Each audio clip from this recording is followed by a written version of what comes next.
So hello everyone, welcome back to our YouTube channel. तो आज की इस वीडियो में हम डिस्कस करने वाले हैं electron displacement effect. Electron displacement effect. अब देखो, ये जो इलेक्ट्रॉन डिस्प्लेसमेंट इफेक्ट है ये बहुत इंपॉर्टेंट इफेक्ट है। इसके अंदर में जो है बहुत सारे इफेक्ट आते हैं जो आपने क्लास 11 में जो है ऑलरेडी पढ़ लिया है। उन्हीं के बारे में जो है आज हम इस वीडियो में डिटेल में डिस्कशन करेंगे एक एक करके, और उसमें कौन कौन से इफेक्ट आते हैं वो भी बताऊंगा। इलेक्ट्रॉनिक डिस्प्लेसमेंट इफेक्ट में कौन कौन से इफेक्ट आते हैं वो बताऊंगा, एंड एक एक करके सारे को हम डिस्कस करेंगे। तो सबसे पहले जो इलेक्ट्रॉनिक जो यहाँ पे डिस्प्लेसमेंट इफेक्ट है वो होता क्या है। तो ये जो इलेक्ट्रॉन डिस्प्लेसमेंट इफेक्ट है बेसिकली इसमें होता क्या है, डिस्प्लेसमेंट ऑफ इलेक्ट्रॉन्स होते हैं इसमें। ओके, इसमें बेसिकली डिस्प्लेसमेंट ऑफ इलेक्ट्रॉन होता है, मतलब एक जगह से दूसरे जगह पे इलेक्ट्रॉन का डिस्प्लेसमेंट होता है, जो कि आपका परमानेंट भी हो सकता है या फिर जो है आप ये कह सकते हो कि वो टेम्पररी भी हो सकता है। टेम्पररी भी हो सकता है और परमानेंट भी हो सकता है। तो कौन से टेम्पररी होते हैं, कौन से परमानेंट होते हैं, वो जानना बहुत ज्यादा जरूरी है कि कौन सा इफेक्ट हमेशा लगता है किसी कंपाउंड में। तो बेसिकली इलेक्ट्रॉनिक डिस्प्लेसमेंट इफेक्ट में जो है कौन कौन से इफेक्ट आते हैं उसके बारे में अगर हम बात करें तो उसमें सबसे पहला जो आपका इफेक्ट आता है वो होता है इंडक्टिव इफेक्ट। ठीक है, एक आपको डिटेल में बता दूं कौन कौन से इफेक्ट होते हैं, देन एक एक करके हम उसे डिस्कस करेंगे। तो सबसे पहला आता है इंडक्टिव इफेक्ट, देन दूसरा आता है आपका इलेक्ट्रोमेरिक इफेक्ट, देन थर्ड आपका आता है रेजोनेंस इफेक्ट, एंड फोर्थ आता है आपका यहाँ पे मेसोमेरिक इफेक्ट, एंड फिफ्थ जो आपका आता है वो आता है आपका हाइपर कॉन्जुगेशन। ये सारे जो भी टर्म है इन सभी के बारे में जो है आपने जब भी मैकेनिज्म किया होगा तो आपने इन सभी के बारे में जो है जरूर सुना होगा कि ये सारे इफेक्ट लग रहे हैं। और ये मैं मान के चल रहा हूं कि आप क्लास 11 में ये सारे इफेक्ट से जो है थोड़ा से अवेयर जरूर होंगे, इनके नेम तो जरूर ही आपने सुना होगा। तो यहाँ पे जो है सबसे पहला जो है आज की इस वीडियो में हम डिस्कस करने वाले हैं वो है इंडक्टिव इफेक्ट। अब देखो इंडक्टिव इफेक्ट क्या होता है उसके बारे में जो है इस वीडियो में हम डिस्कस करेंगे, साथ ही साथ उनके जो एप्लीकेशन है उन एप्लीकेशंस को भी जो है इस वीडियो में हम डिस्कस करने वाले हैं, जिससे जो है किस तरह के क्वेश्चंस बनते हैं एग्जामिनेशन में, जो भी क्वेश्चंस आते हैं वो आप इससे जो भी लेक्चर है उससे आप समझ पाओगे, और एंड जो भी क्वेश्चंस को अप्रोच किस तरीके से करना है वो भी आप समझ पाओगे। तो यहाँ पे सबसे पहला जो है इंडक्टिव इफेक्ट समझते हैं कि इंडक्टिव इफेक्ट क्या होता है। तो इसमें क्या होता है, जैसे आपको मैं एक यहाँ पे कंपाउंड या फिर आप कह सको मॉलिक्यूल दे रहा हूँ, HCl दे दिया मैंने आपको, ठीक है। इसमें अगर आप देखोगे तो क्लोरीन की इलेक्ट्रोनेगेटिविटी ज्यादा होती है एंड हाइड्रोजन की इलेक्ट्रोनेगेटिविटी कम होती है। तो कहीं ना कहीं अगर आप इलेक्ट्रॉन के बारे में बात करोगे तो इलेक्ट्रॉन कहीं ना कहीं क्लोरीन की ओर मूव करना चाहेगा। अगर इसी केस को मैं अगर उल्टा कर दूं, Cl इधर ले लूं और हाइड्रोजन इधर ले लूं, तो यहाँ पे हाइड्रोजन के रेस्पेक्ट में इलेक्ट्रॉन क्लोरीन की तरफ गया, एंड यहाँ पे क्लोरीन के रेस्पेक्ट में लूं हाइड्रोजन के साथ में, तो ये क्लोरीन की ओर इलेक्ट्रॉन आया। ओके, ये इलेक्ट्रॉन जो है क्लोरीन की ओर आया है यहाँ पे इलेक्ट्रॉन। तो यहाँ पे आप देख सकते हो कि एक ही चीज को हम दो तरीके से हम यहाँ पे ले सकते हैं। सिमिलरली ये जो आप कंपाउंड्स के ऊपर में देखते हो, जो भी आप ऑर्गेनिक केमिस्ट्री का जो भी आप मैकेनिज्म करते हो उसमें आपने जरूर देखा होगा कि आपको इस तरह के कंपाउंड मिलते हैं। जैसे एक कार्बन हो गया C1 C2 C3 C4 and C5 मैंने ले लिया यहाँ पे, देन यहाँ पे मैंने एक X दे दिया कंपाउंड, जिसकी इलेक्ट्रोनेगेटिविटी जो है X की इलेक्ट्रोनेगेटिविटी जो है आपका ज्यादा है इस कार्बन चेन से। ओके, जो मैंने C लिखा है मतलब कार्बन चेन से जो है इसकी इलेक्ट्रोनेगेटिविटी ज्यादा है। अब दूसरा मैं यहाँ पे कंपाउंड लेता हूं, अब उसमें आप देखोगे क्या है कि ये C1 है, देन आपका C2 है, देन आपका C3 है, देन C4 है, देन आपका C5 है, एंड ये आपका X है। अब इसमें X की जो इलेक्ट्रोनेगेटिविटी है वो कार्बन से जो है कम है, मतलब कार्बन की इलेक्ट्रोनेगेटिविटी कहीं ना कहीं यहाँ पे ज्यादा है। तो अभी मैंने आपको जस्ट एक एग्जांपल दिया था HCl का, इसमें मैंने बोला क्लोरीन की इलेक्ट्रोनेगेटिविटी ज्यादा है तो इलेक्ट्रॉन किसकी तरफ गया, क्लोरीन की साइड में गया था। लेकिन जस्ट यहाँ पे अभी क्या है कि मैंने इलेक्ट्रोनेगेटिविटी जो है यहाँ पे डिफरेंस ले लिया है। अब होगा क्या कि चूंकि यहाँ पे जो है X की इलेक्ट्रोनेगेटिविटी ज्यादा है तो ये इलेक्ट्रॉन कहीं ना कहीं X की ओर यहाँ पे शिफ्ट होगा, और सिमिलरली यहाँ पे X की इलेक्ट्रोनेगेटिविटी कम है इस कार्बन चेन से, तो ये इलेक्ट्रॉन जो है कहीं ना कहीं कार्बन चेन की ओर जो है इलेक्ट्रॉन शिफ्ट होगा। तो आपने एक ही कार्बन चेन में जो है दो तरह के इफेक्ट देखे हैं कि एक में इलेक्ट्रॉन राइट साइड में जा रहा है, एक में इलेक्ट्रॉन लेफ्ट साइड में जा रहा है। तो ये बेसिकली जो भी इंडक्टिव इफेक्ट होते हैं उसके दो भी जो है डिफरेंट पार्ट्स होते हैं, ये इंडक्टिव इफेक्ट का 2 डिफरेंट पार्ट्स होते हैं, वो भी मैं अभी बताऊंगा, क्लियर करूंगा। लेकिन सबसे पहले इंडक्टिव इफेक्ट का यहाँ पे जो डेफिनेशन होता है वो क्या होता है वो बताता हूं, एंड उसके बाद में जो है इसके जो भी पार्ट्स होते हैं वो हम डिस्कस करेंगे, एंड इसके एप्लीकेशन को डिस्कस करेंगे। तो सबसे पहला अगर इसके डेफिनेशन की अगर आप बात करोगे तो इंडक्टिव इफेक्ट जो होता है ना, ये एक परमानेंट इफेक्ट है। क्या है? परमानेंट। ये एक परमानेंट इफेक्ट है। दूसरा, ये एक पोलर बॉन्ड में होता है। ओके, ये एक पोलर बॉन्ड के अंदर इसे देखा जाता है, एंड ये लगभग जो हर एक कंपाउंड में जो भी आप मॉलिक्यूल लोगे, स्ट्रक्चर लोगे, उसमें हर एक में आप इंडक्टिव इफेक्ट देखोगे ही देखोगे। अब तीसरा इंपॉर्टेंट यहाँ पे पॉइंट क्या है, और वो बता दूं सबसे पहले कि ये जो है अप टू 3 कार्बन तक ही ये आपका लगता है, उसके बाद में जो है ये नेक्सिलेबल हो जाता है। क्या हो जाता है? नेक्सिलेबल हो जाता है 3rd कार्बन के बाद में। तो मैक्सिमम जो है 3 कार्बन तक ही ये लगता है। अब कैसे मैं कह रहा हूं, तो यहां पे देखो, जैसे मैंने अभी एग्जांपल लिया था, ये आप देखो C1 यहां ले लेता हूं, देन 2 3 4। ओके, तो यहाँ पे C2 हो गया, C3 हो गया, C4 हो गया, एंड यहाँ पे मैंने X दे दिया। अब चूंकि देखो X की इलेक्ट्रॉन नेगेटिविटी ज्यादा है कार्बन चेन से, तो यहाँ पे अभी क्या होगा, पार्शियल नेगेटिव चार्ज आएगा, यहाँ पे पार्शियल पॉजिटिव, यहाँ पे पार्शियल पॉजिटिव चार्ज आएगा, एंड यहाँ पे पार्शियल पॉजिटिव चार्ज आएगा, देन यहाँ पे जो है यहाँ पे आपका पार्शियल पॉजिटिव चार्ज इस तरीके से आएगा। ओके, अब देखो यहाँ पे क्या है, इसकी इलेक्ट्रॉन नेगेटिविटी ज्यादा है, तो ये इलेक्ट्रॉन कहीं ना कहीं इस तरफ में शिफ्ट होगा। अब यहाँ पे नेक्स्ट आप देखोगे तो ये जो है इसी कार्बन 1 2 3 कार्बन तक बस लगेगा, ये 4th में जो है लगभग जो है वेनिश हो जाएगा, यहाँ पे इसका इफेक्ट नहीं देखा जाता है। तो यही चीज उस पॉइंट के थ्रू मैं कहना चाहता था कि लगभग ये 3 कार्बन तक ही लगता है। ओके, तो इसका बेसिक डेफिनेशन मैं आपको बता दूं, जिससे जो है आपको एग्जामिनेशन पॉइंट ऑफ व्यू से भी आपका वर्क हो जाए कि आपको एक डेफिनेशन बोलने के लिए कहा जाए, लिखने के लिए कहा जाए एग्जामिनेशन में भी, या फिर कहीं भी पूछा जाए तो उससे आप अवेयर हो सको। तो 3 पॉइंट्स मैंने पहले बता दिया जो कि आपको डेफिनेशन में आप ऑलरेडी ऐड कर देना। दूसरा डेफिनेशन मैं यहाँ पे कह सकता हूं वो क्या है, और वो ये है कि the process of electron shift along a chain, मतलब अलोंग अ चेन इलेक्ट्रॉन यहाँ पे क्या हो रहा है, शिफ्ट हो रहा है। Okay, of atoms due to the presence of a polar covalent bond. यहां पे आपने देखा C एंड X के बीच में ये क्या है, एक पोलर कोवलेंट बॉन्ड था। तो पोलर कोवलेंट बॉन्ड में जो है इलेक्ट्रॉन का क्या हो रहा है, शिफ्टमेंट हो रहा है। तो the process of electron shift along a chain of atoms due to the presence of a polar covalent bond in it is called your inductive effect. क्या हो गया? Inductive effect. आपने वो डेफिनेशन नोट कर लिया होगा, मैं यहाँ पे लिख नहीं रहा हूं, आप उसे नोट कर लेना। अब देखो, इंडक्टिव इफेक्ट बेसिकली जो है 2 टाइप्स के होते हैं, जो आपका प्लस आई इफेक्ट होता है एंड आपका माइनस आई इफेक्ट होता है। दोनों इफेक्ट को जो है हम यहाँ पे धीरे धीरे करके जो है अच्छी तरीके से डिस्कस करते हैं। तो सबसे पहला हम डिस्कस करेंगे प्लस आई इफेक्ट। अब देखो, प्लस आई इफेक्ट क्या होता है एंड माइनस आई इफेक्ट क्या होता है। अगर यहाँ पे जो है आप एक कंपाउंड ले लो, उसमें क्या है कि एक कार्बन चेन हो गया, जैसे मैं एग्जांपल ले रहा हूं, ये कार्बन चेन हो गया और यहाँ पे X दे दिया। ये X की जो इलेक्ट्रोनेगेटिविटी है, अगर यहाँ पे मान लो इसकी इलेक्ट्रोनेगेटिविटी जो है अगर कार्बन चेन से कम है, ये X की इलेक्ट्रोनेगेटिविटी जो है अगर कार्बन चेन से कम है, तो ये इलेक्ट्रॉन किधर शिफ्ट होगा, ये आपका टुवार्ड्स कार्बन चेन की तरफ में शिफ्ट होगा। तो ये जो इफेक्ट होता है जिसमें कोई एक ऐसा ग्रुप कनेक्टेड होता है जो electron toward the carbon chain अगर देता है, तो इस इफेक्ट को हम कहते हैं प्लस आई इफेक्ट।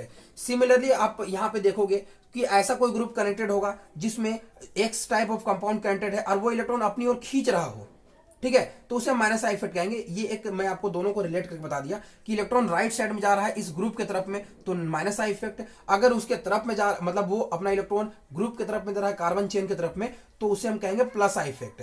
ठीक है, तो ये प्लस आई इफेक्ट एक बेसिक चीज था। इसमें जो है हमें सबसे पहले जानना होगा कि कौन कौन से ग्रुप जो है प्लस आई इफेक्ट देते हैं। तो उसका एक मैं आपको जनरल ऑर्डर देता हूं, जिससे जो है आपको हमेशा याद रहेगा कि किसका प्लस आई इफेक्ट ज्यादा होता है और किसका प्लस आई इफेक्ट जो होता है कम होता है। तो सबसे पहला जो प्लस आई इफेक्ट का ऑर्डर अगर बात करोगे, ये आपका हो गया CH3 होल 3C। अगर इसकी बात करो तो इसका सबसे ज्यादा प्लस आई इफेक्ट होगा। मैं कुछ एग्जांपल्स का दे रहा हूं आपको। देन यहां पे क्या हो गया CH3 होल 2, देन ये कार्बन इसका ज्यादा होगा, एंड उसके बाद में यहाँ पे एक हाइड्रोजन होगा। ओके, देन उसके बाद में जो है आपका C2H5 हो गया, देन आपका यहाँ पे CH3। इनका जो है ये ऑर्डर हो गया, मतलब 3 डिग्री का ज्यादा हो गया, then 2 degree, then 1 degree, then आपका मिथाइल। ये आपका ऑर्डर हो गया प्लस आई इफेक्ट का। सिमिलरली जो है अगर हम माइनस आई इफेक्ट के बारे में बात करेंगे यहां पे, लेकिन एक पॉइंट यहां पे और मैं ऐड कर दूं, ये सब क्या है, ये सब इलेक्ट्रॉन डोनेटिंग ग्रुप है। इलेक्ट्रॉन डोनेटिंग ग्रुप है, ठीक है। मतलब प्लस आई इफेक्ट में वैसे ग्रुप होते हैं जो इलेक्ट्रॉन डोनेट कर सकते हैं, कहने का मतलब यही था। अब यहां पे माइनस आई इफेक्ट के बारे में हम बात करते हैं। अब देखो माइनस आई इफेक्ट के बारे में अगर आप बात करोगे तो इसमें क्या होता है कि जो इलेक्ट्रॉन को जो क्या करते हैं विथड्रॉ करते हैं, उसमें डोनेट करते हैं, इसमें विड्रॉ करते हैं। जैसे मैंने एग्जांपल दिया था, कार्बन चेन था, एक्स था, वो इलेक्ट्रॉन खींच रहा था, तो इसमें इलेक्ट्रॉन विड्रॉ होगा। तो इसका जो जनरल यहाँ पे अगर आप ऑर्डर की बात करोगे तो सबसे पहला NO2 का सबसे ज्यादा माइनस आई इफेक्ट होगा, देन आपका CN का होगा, एंड उसके बाद में जो है फ्लोरीन का होगा, देन आपका COOH ग्रुप का होगा, देन उसके बाद में जो है आपका यहाँ पे हो जाएगा क्लोरीन का होगा, देन आपका ब्रोमीन का हो जाएगा, देन आपका इस केस में हो जाएगा आयोडीन का, देन आपका OCH3 का हो जाएगा, देन आपका हो जाएगा C6H5 का हो जाएगा, C6H5 का हो जाएगा, ठीक है। तो यहां पे देखो इधर इंक्रीजिंग ऑर्डर ऑफ जो है, इंक्रीजिंग ऑर्डर ऑफ जो है यहां पे माइनस आई इफेक्ट, ये increasing order of minus I effect हो गया। तो ये माइनस आई एंड प्लस आई मैंने आपको समझा दिया, उसका जो भी आपको ये ट्रेंड था, ये ट्रेंड आप याद रखना किसमें इंपॉर्टेंट। बेसिकली यही सारे चीजें जो होती है minus I and plus I effect में, यही सारे कंपाउंड्स के जो है क्वेश्चन से आपको पूछे भी जाते हैं इन्हीं से रिलेटेड। तो ये सारी चीजें हमने डिस्कस कर लिया। अब इसके सबसे इंपॉर्टेंट टॉपिक वो है, हम डिस्कस करने वाले हैं application of inductive effect, application of inductive effect, inductive effect. अब देखो एप्लीकेशंस के बारे में अगर आप बात करोगे इंडक्टिव इफेक्ट के बारे में, तो हर एक एप्लीकेशन को मैं बताऊंगा, क्योंकि हर एक एप्लीकेशन यहाँ पे बहुत ज्यादा इंपॉर्टेंट है। इससे रिलेटेड क्वेश्चन आपको हर जगह देखने को मिलते ही हैं। सबसे पहला हम एप्लीकेशन के बारे में बात करने वाले हैं, वो है एसिडिटी। ओके, हम एसिडिटी किस तरीके से फाइंड करते हैं, इसमें सबसे पहला मैं आपको एग्जांपल दे रहा हूं। जैसे आपको दिया हुआ है CH3C डबल बॉन्ड OH हो गया, ओके। एंड दूसरा एग्जांपल आपको दिया हुआ है ClCH2C डबल बॉन्ड OH। अब देखो यहां पे आपको इस कंपाउंड का जो है एसिडिटी के बारे में पूछा हुआ है। तो अब आप इसे कैसे डिस्कस करोगे कि कौन सा यहां पे ज्यादा एसिडिक होगा, ठीक है। तो सबसे पहले आपको एक जनरल डेटा देता हूं, जो डेटा के थ्रू भी आपको समझाऊंगा एंड इसके पीछे रीजन को भी समझाऊंगा। सबसे पहले इसके पी के एक वैल्यू की बात करोगे तो ये होता है 2.86 होता है, और इसका पी के की बात करोगे तो ये होता है 4.76 होता है, ओके। अब देखो एक पॉइंट आपको मैं पहले क्लियर कर दूं, जितना ज्यादा पीके वैल्यू होता है ना, वो उतना ही कम एसिडिक होता है, ठीक है, वो उतना ही कम एसिडिक होता है। Higher the value of pK lesser will be its acidity. ये लाइन को आप याद कर लेना, higher the value of pK lesser will be the acidity. ये पॉइंट को आप ध्यान देना, जितना ज्यादा पीके वैल्यू होगा उतना ही कम उसका एसिडिटी होगा, ठीक है। अब चलिए क्वेश्चन के ऊपर में आते हैं। मतलब यहां पे कहने का मतलब है कि ये कंपाउंड ज्यादा एसिडिक है इसके रेस्पेक्ट में, तो अब क्यों है वो डिस्कस करते हैं। सबसे पहले जो है एसिडिटी आपको फाइंड करने के लिए कुछ नहीं करना है। एसिडिटी में क्या होता है कि आप सिंपली यहां से हाइड्रोजन को हटा दो, हाइड्रोजन हटाने के बाद में यहां पे नेगेटिव दे दो, क्योंकि हाइड्रोजन चला गया है। अब देखो यहाँ पे लोन पेयर भी दिखा देना, ऐसा नहीं कि मत दिखाना। देखो अब जैसे इस पे नेगेटिव आ गया तो आपको यहाँ पे देखना है कि ये नेगेटिव चार्ज जो है किसमें ज्यादा स्प्रेड हो रहा है। जिसमें जितना ज्यादा स्प्रेड होगा वो उतना ही ज्यादा स्टेबल होगा, वो एनायन जो है उतना ज्यादा क्या होगा, स्टेबल होगा। एनायन जितना ज्यादा स्टेबल मतलब स्प्रेड होगा उतना ज्यादा वो एनायन स्टेबल होगा, और वो जितना ज्यादा स्टेबल होगा वो उतना ही ज्यादा एसिडिक होगा। पॉइंट को याद रखना, एनायन जो है, ठीक है, यहाँ पे जो एनायन हमारा बना है वो कितना ज्यादा स्प्रेड हो रहा है, ओके। और जितना ज्यादा स्प्रेड होगा वो उतना ही ज्यादा उसका एसिडिटी होगा, ठीक है। अब ये पॉइंट को आप यहाँ पे अप्लाई करके देखो। सबसे पहला क्या है, यहाँ पे जो आपका नेगेटिव है वो इधर जा सकता है, ठीक है। और ये यहाँ पे जो है हम इस इफेक्ट के बारे में बात नहीं करेंगे अभी, क्योंकि हमने अभी रेजोनेंस नहीं पढ़ा, तो इसके बारे में बात नहीं करेंगे। ये मिथाइल ग्रुप है, ये इलेक्ट्रॉन यहाँ पे कहीं ना कहीं से दे रहा होगा, ठीक है। और यहाँ पे अगर आप बात करोगे तो ये CH2 ग्रुप जो है, CH2 ग्रुप दे सकता है, लेकिन ये जो क्लोरीन है वो इलेक्ट्रॉन कहीं ना कहीं यहाँ पे इलेक्ट्रॉन खींच रहा होगा। मतलब एक पॉइंट आप देखोगे कि इस ऑक्सीजन की तरफ में इलेक्ट्रॉन जो है इंक्रीज हो रहा है, और यहाँ पे भी इलेक्ट्रॉन इंक्रीज हो रहा है, बट इस क्लोरीन के कारण जो है इलेक्ट्रॉन कहीं ना कहीं डिक्रीज ज्यादा हो रहा है। इंक्रीज होने के अलावा जो है डिक्रीज ज्यादा हो रहा है। मतलब अगर ये इलेक्ट्रॉन इधर कम दे रहा है, मतलब ये इलेक्ट्रॉन इधर ज्यादा आ सकता है। मतलब कहने मतलब समझो, यहाँ पे नॉर्मल तरीके की बात है, यहाँ पे समझने की बात है, स्प्रेडिंग की बात हम कर रहे हैं। तो यहाँ पे देखो इस एनायन के पास में जितना ज्यादा इलेक्ट्रॉन पहुंचेगा तो उसका जो स्टेबिलिटी है, स्टेबिलिटी जो है ओके ये डिक्रीज होते जाएगा। लेकिन इलेक्ट्रॉन जितना ज्यादा इधर की ओर जाएगा वो स्टेबिलिटी जो है, स्टेबिलिटी जो है उतना ज्यादा इंक्रीज होता जाएगा। अभी जस्ट मैंने बताया था कि एनायन जितना ज्यादा स्प्रेड होगा वो उतना ज्यादा वो स्टेबल होगा, उतना ज्यादा उसका एसिडिटी होगा। तो यहां पे क्लोरीन के कारण जो अपना माइनस आई इफेक्ट दे रहा होगा, अभी मैंने बताया क्लोरीन की माइनस आई इफेक्ट होता है क्योंकि इलेक्ट्रॉन क्लोरीन की तरफ जा रहा है, तो क्लोरीन के रेस्पेक्ट में ये माइनस आई इफेक्ट दे रहा होगा। तो ये नेगेटिव चार्ज को स्प्रेड होने के लिए वो ज्यादा हेल्प कर रहा होगा with respect two methyl group. इसीलिए ये जो कंपाउंड है वो आपका ज्यादा एसिडिक हो जाता है। अब सिमिलरली दूसरे एग्जाम्पल की अगर आप बात करोगे, जैसे दूसरा एग्जांपल मैं ले लूं, यहां पे CH मैंने ले लिया, यहां पे एक क्लोरीन, अब यहां पे एक क्लोरीन, अब यहां पे C double bond O OH हो गया। फिर से जो है एग्जांपल मैं ले लेता हूं, यहां पे Cl, देन कार्बन, ये Cl एंड ये Cl एंड ये C double bond O and ये OH। अब इस कंपाउंड देखो, ये क्लोरीन का माइनस आई इफेक्ट, यहां पे भी क्लोरीन का माइनस आई इफेक्ट, यहां से हाइड्रोजन मैंने हटा दिया, यहां से भी हाइड्रोजन मैंने हटा दिया, नेगेटिव आ गया। तो अब देखो इन केसेस में यहां पे 3 माइनस आई इफेक्ट हो रहा है और यहां पे 2 माइनस आई इफेक्ट हो रहा है। तो मैंने अभी बोला माइनस आई इफेक्ट के थ्रू जो है यहाँ पे क्या हो रहा है कि इलेक्ट्रॉन का स्प्रेडिंग इंक्रीज हो जाता है। यहाँ पे एक और पॉइंट हमें मिल गया कि minus I effect spreads electrons, ठीक है, इलेक्ट्रॉन को स्प्रेड्स करता है। तो जितना ज्यादा स्प्रेड करेगा उसका स्टेबिलिटी एनायन का उतना ही ज्यादा बढ़ेगा, और जितना ज्यादा बढ़ेगा वो उतना ही ज्यादा एसिडिक हो जाएगा। तो यहाँ पे 2 लग रहा था, यहाँ पे 3 लग रहा था, तो 3 वाले का ज्यादा हो जाएगा, तो इसलिए एसिडिक ये हो जाएगा। अब नेक्स्ट एग्जांपल लेते हैं हम। 2 एग्जांपल आपको समझ आ गया होगा।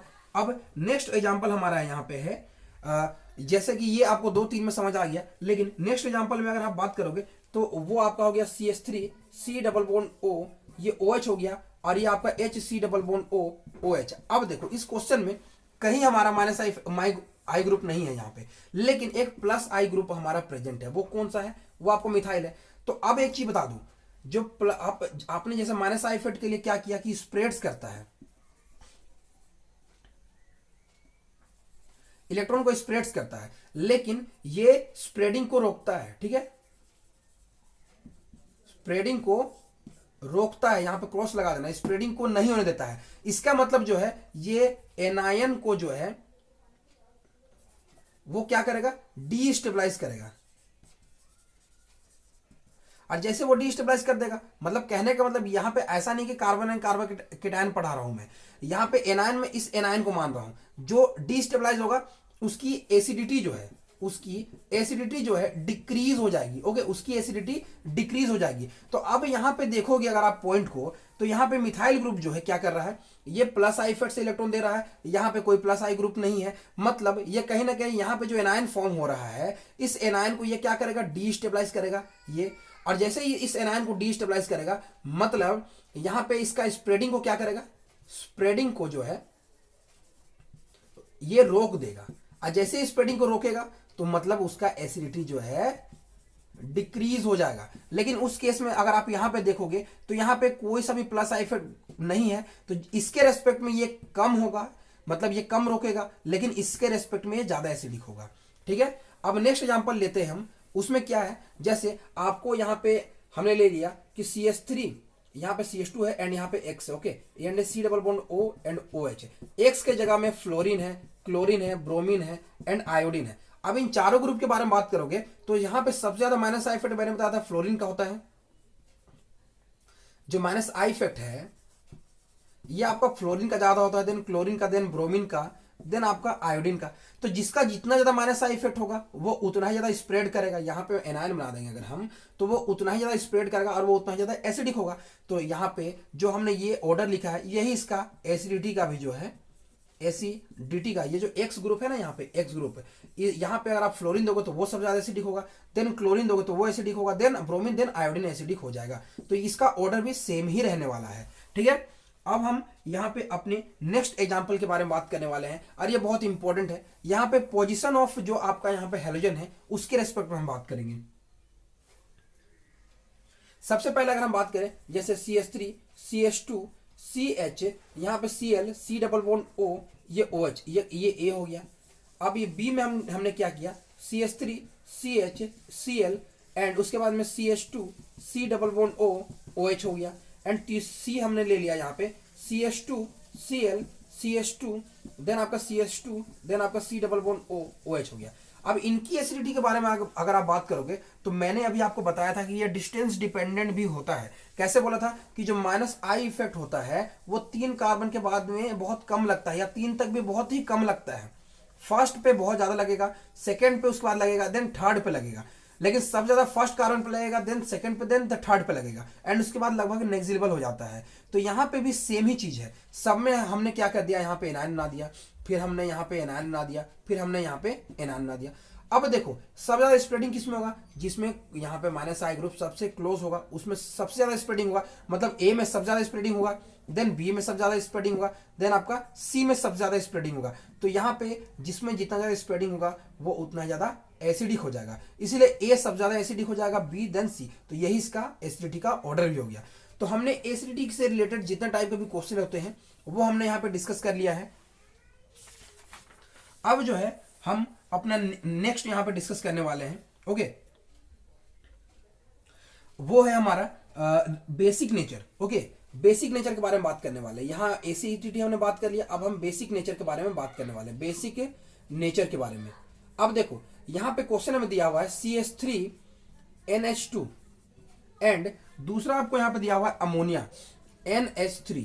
अब इन दोनों में पूछा है कि कौन ज्यादा बेसिक होगा, ठीक है। तो अब यहां पे क्वेश्चन के रिस्पेक्ट में समझोगे बेसिक नेचर क्या होता है, मतलब बेसिक नेचर होता है इलेक्ट्रॉन देना, इलेक्ट्रॉन मतलब गिव, मतलब इलेक्ट्रॉन देना। अब इसमें पूछा हुआ है कि कौन अच्छा तरीके से इलेक्ट्रॉन देगा, तो आप कैसे समझोगे कि इलेक्ट्रॉन कौन अच्छी तरीके से देगा, जिसके पास इलेक्ट्रॉन ज्यादा होगा। तो यहाँ पे दोनों नाइट्रोजन ही डोनर एटम है। अब किस नाइट्रोजन पास ज्यादा इलेक्ट्रॉन है, तो यहाँ पे देखो यहाँ पे कोई सा भी अलग अदर ग्रुप नहीं है, यहाँ पे एक ग्रुप है वो है +I ग्रुप, और +I ग्रुप का क्या क्या काम होता है, वो इलेक्ट्रॉन देता है, मतलब वो कहीं ना कहीं नाइट्रोजन पे इलेक्ट्रॉन डेंसिटी क्या करेगा, इंक्रीज करेगा। अब जैसे नाइट्रोजन पे इलेक्ट्रॉन डेंसिटी इंक्रीज हो जाएगा तो वो क्या चाहेगा, वो इलेक्ट्रॉन जो है इजीली दे सकता है विथ रिस्पेक्ट टू अमोनिया, क्योंकि यहाँ पे एक एक्स्ट्रा मिथाइल ग्रुप है जो कि इलेक्ट्रॉन इजीली देगा, और इसमें कोई सा भी मिथाइल ग्रुप नहीं तो वो इलेक्ट्रॉन नहीं देगा। इसीलिए हमारा मिथाइल अमीन का जो यहाँ पे एसिडिटी है वो आपका बेसिक नेचर है,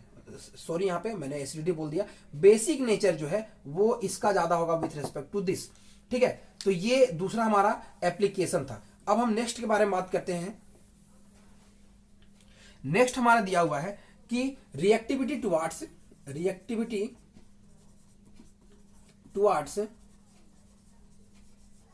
आपका electrophilic aromatic, okay, aromatic electrophilic substitution reaction. यहां पे देखो इसका सबसे बेस्ट एग्जांपल है, जैसे मैंने यहां पे ले लिया आपका एग्जांपल, यहां पे मैंने दे दिया टोल्यूइन और यहां पे मैंने ले लिया बेंजीन।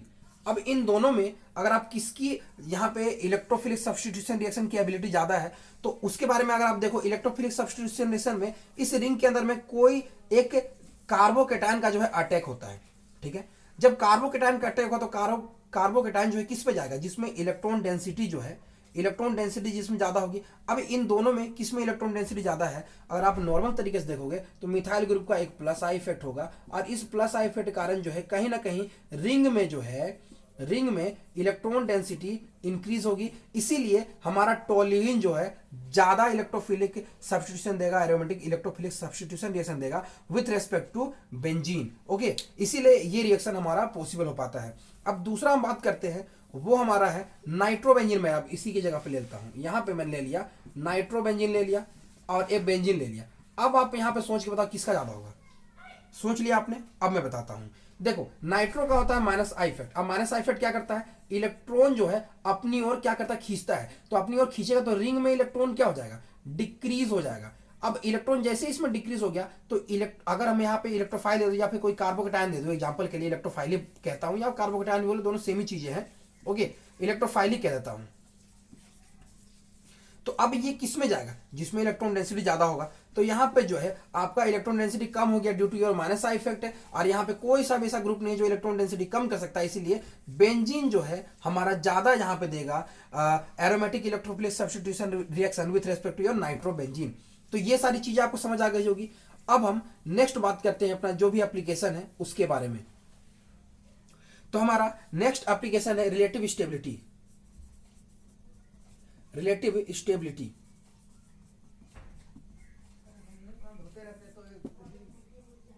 देखो, रिलेटिव स्टेबिलिटी के बारे में बात करें तो सबसे पहले कार्बोकैटायन के बारे में बात करेंगे। तो कार्बोकैटायन में क्या होता है, जैसे देखो CH3 एंड ये कार्बन CH3, देन आपका ये CH3, इस पे पॉजिटिव हमने दे दिया, एंड उसके बाद फिर से क्या है CH3, देन आपका यहाँ पे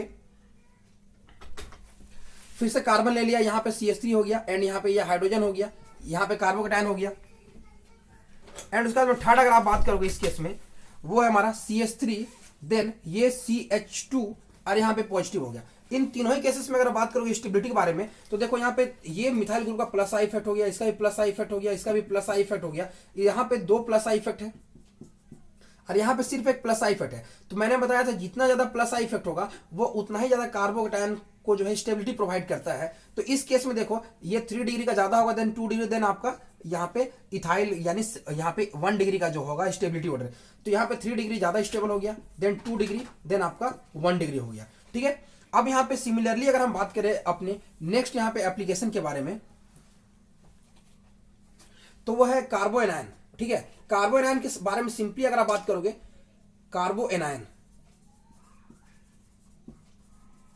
तो यहां पे देखो क्या है, इसको आप रिलेट कर सकते हो कि CH3 होल 3 और यहाँ पे कार्बन पे मैंने नेगेटिव दे दिया, देन CH3 यहाँ पे मैंने होल 2 और कार्बन पे नेगेटिव दे दिया, देन CH3 CH2 नेगेटिव। अब देखो यहाँ पे ये प्लस आई इफेक्ट ग्रुप वाला है, ये भी प्लस आई वाला है और ये भी प्लस आई वाला है। तो प्लस आई क्या करेगा, इलेक्ट्रॉन डेंसिटी इंक्रीज करेगा तीनों ही केसेस में। तो मैंने अभी बताया था जो एनायन की स्टेबिलिटी होती है वो स्प्रेडिंग से आती है, तो प्लस आई इफेक्ट तो इसको स्प्रेड करने नहीं देगा। तो सबसे अच्छा अगर आप बोलोगे स्प्रेड किसी में होगा तो जिसमें जितना कम प्लस आई इफेक्ट होगा वो उतना ज्यादा स्प्रेड होगा। इसमें 3 है, इसमें 2 है, इसमें 1 है, तो इसमें सबसे कम प्लस आई इफेक्ट है, इसीलिए इस ग्रुप में जो सबसे ज्यादा स्प्रेडिंग होगा। तो इसीलिए हमारा जो ऑर्डर हो जाएगा कार्बन का स्टेबिलिटी का वो आपका ये हो जाएगा। सिमिलरली जो आप माइनस आई इफेक्ट ग्रुप वाले लगा करके जो है आप देख सकते हो वो कैसा है, जैसे CH2 पे एक फ्लोरीन मैंने दे दिया, एंड उसके बाद में जो है मैंने CH2 पे जो है यहाँ पे नेगेटिव होगा, एंड यहाँ पे क्लोरीन दे दिया, एंड यहाँ पे CH2 पे जो है ब्रोमीन दे दिया। तो यहाँ पे देखोगे तो फ्लोरीन का जो है ज्यादा यहाँ पे इलेक्ट्रोनेगेटिविटी है, तो इसीलिए फ्लोरीन वाला ज्यादा ही यहाँ पे आपका स्टेबल हो जाएगा, देन आपका ये हो जाएगा। तो ये आपका नॉर्मल ऑर्डर हो जाएगा। तो कार्बोकैटायन कार्बो एनायन का जो है स्टेबिलिटी के लिए भी जो है ये एक बहुत इंपॉर्टेंट इंडक्टिव इफेक्ट फैक्टर यहाँ पे रोल अदा करता है। एंड यहाँ पे लास्ट और इंपॉर्टेंट जो आप स्पेक्ट्रोस्कोपी में पढ़ने जाओगे, ये आप 2 पॉइंट याद रख लेना। स्पेक्ट्रोस्कोपी के रेस्पेक्ट में बहुत इंपॉर्टेंट है, आप जब अगले सेमेस्टर में जाओगे तो वहां पे आप पढ़ोगे। देखो इसमें क्या है, माइनस आई इफेक्ट जो है डेल्टा ppm वैल्यू को इंक्रीज करता है, और प्लस आई इफेक्ट जो है डेल्टा ppm वैल्यू को डिक्रीज करता है। ओके, ये आप ध्यान देना, इसे आप नोट कर लेना। जो प्लस आई इफेक्ट होता है डेल्टा ppm का वैल्यू को जो है माइनस आई इंक्रीज करता है, प्लस आई जो है ये आपका डिक्रीज करता है। तो ये सारे हमारे जो है एप्लीकेशन थे हमारे इंडक्टिव इफेक्ट के, और जो हमारे इंडक्टिव इफेक्ट का जो बेसिक जो भी चीजें थी वो सारी चीजें मैंने आपको बताई। अगर किसी पॉइंट पे आपको डाउट रहा होगा तो कमेंट सेक्शन में आप जरूर कमेंट कर देना। तो मिलते हैं अपने नेक्स्ट वीडियो में जिसमें हम डिस्कस करने वाले हैं इलेक्ट्रोमेरिक इफेक्ट। उसके साथ में जो है हम अपने आगे के लेक्चर्स को कंटिन्यू करेंगे। तो मिलते हैं नेक्स्ट वीडियो में, तब तक के लिए थैंक्स।